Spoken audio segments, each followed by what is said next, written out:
Lasa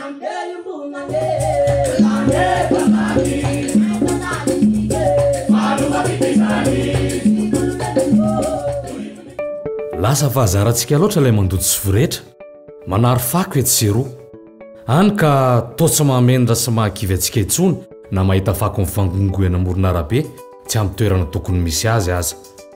Mivangongo ny fako paritaka hatrany anaty arabe manetsana tatatra mandoto tanàna. Lasa fahazarantsika ilay miteny hoe efa misy olona tokony hanadio io fa asany izany. Any ka lasa fahazaran-dratsika ny mandoto eny Akalamanjana dia manantena fa misy olona tsy maintsy hanadio foana ao aorianantsika ao. Tadidio fa ireny fako sy potin-tsakafo sachet plastika sy kosin-drazaritsika any anaty tatatra ireny dia tsy ho levina izao dia izao na raha-pitso fa amanjataona ny ano any ka ho sarotra amin'ny ranony korina no izotra araka ny tokony ho izy.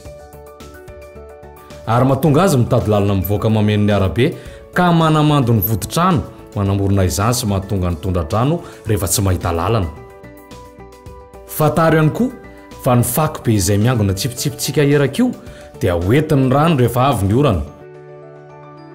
Rehefa tonga ny fahavaratra dia iny fa miferina aina daholo ireo mipetraka amin'ny toerana iva fa indrindra ireo amin'ny toerana matetika tondraka toy ny anosy be, anosy-patrana, andavamamba, andravoagy sy ny sisa.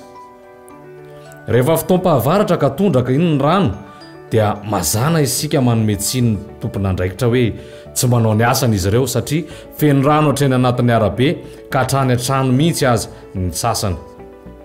Adinitsika nefa fa ny fako naritsika nanetsina ny tatatra no anisan'ny nahatonga izany satria tsentsina ny lakan-drano tsy misy lalana.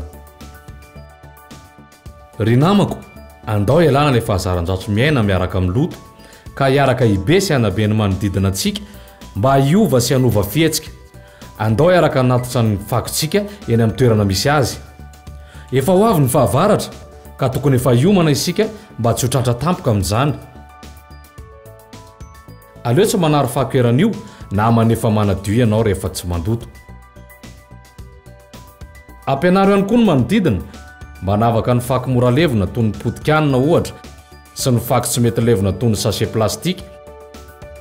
Ary anary izany amin'ny toerana efa natokana ho amin'izany. Ho hitanao fa tsara endrika ny tanàna itoeranao. Fa indrindra andao tsy harinana anaty tatatra ny fakontsika fa manetsina azy izany. Ka tonga indray tondradrano izay sady mankarary no manimba ny fananana iombonana toy ny arabe. Manaiky ve ianao? Tsy sarotra izany raha manaiky ianao. Sampai